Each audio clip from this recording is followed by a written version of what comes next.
বিয়ের পর একটা মেয়ের জীবনে বিশ্রামের জায়গা এবং আনন্দের জায়গা আসলে কোথায়?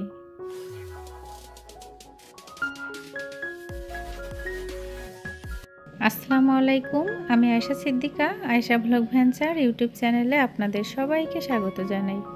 কাছে এবং দূরে, দেশ এবং দেশের বাহিরে যে যেখান থেকে আমার আজকের ভিডিও দেখছেন, আশা করি আল্লাহর রহমতে সবাই ভালো আছেন, সুস্থ আছেন। আলহামদুলিল্লাহ, আমরাও ভালো আছি। সকালে ঘুম থেকে ওঠার পর যখন এরকম একটা সূর্য দেখলাম আর মিষ্টি রোদ দেখে মনটা কিন্তু একদম ভালো হয়ে গেছে। রাতে এত পরিমাণ ঠান্ডা ছিল আর কুয়াশায় সব অন্ধকার হয়ে গিয়েছিল, তো মনে হচ্ছিল যে সকালে মনে হয় সূর্য মামার দেখা আর মিলবে না। রাতে মনটা খারাপ হয়ে গিয়েছিল, মনে করলাম রোদ উঠবে না, আর রোদ না হলে কিন্তু বাইরে বাইর হওয়ার মতো কোনো উপায় থাকে না। এত পরিমাণ ঠান্ডা আর কুয়াশায় সব অন্ধকার হয়ে থাকে, তখন কিন্তু আর ছেলে মেয়েকে নিয়ে বাইরে ঘুরতে বা একটু বের হতে ইচ্ছে করে না। আর ছেলে মেয়ে যদি অসুস্থ হয়ে যায়, এই ভয়টা কিন্তু সবসময় মনের ভিতরে কাজ করে। আমার মেয়ে ঘুম থেকে উঠে কিন্তু আগে ওর মামাতো বোনের খোঁজ নিবে যে আসলে ঘুম থেকে উঠেছে কি না।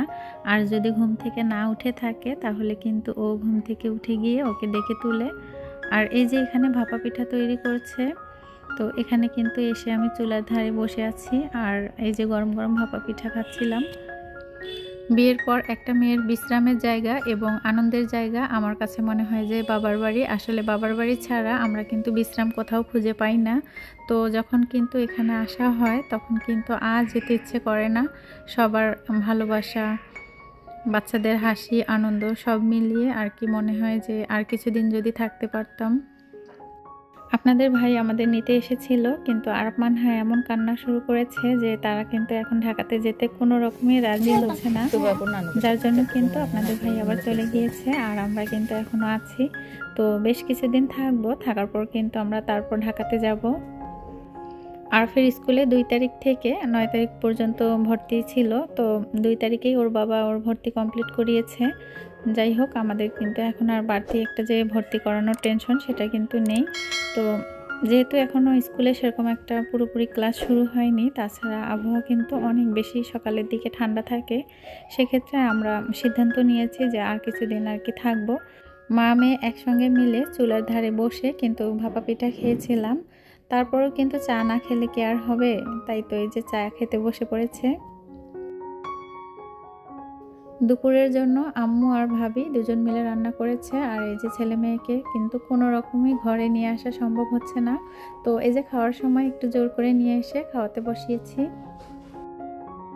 2 ভাই বোন এখন কিন্তু মুক্ত স্বাধীন আর আনন্দের সময় পার করছে, কারণ ঢাকাতে কিন্তু একটা বাধা ধরার নিয়ম থাকে আর সেই নিয়মে তাদের চলতে হয়।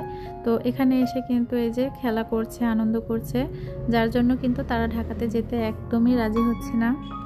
অন্য সময় ছুটি থাকলেও বাচ্চাদের এক্সাম, পড়ালেখা এরকম কিন্তু একটা চাপ থেকে যায়, কিন্তু এই যে এই সময়টায় তাদের হাতে নতুন বই থাকে না, যার জন্য কিন্তু তারা একটা আনন্দের সময় পার করতে পারে।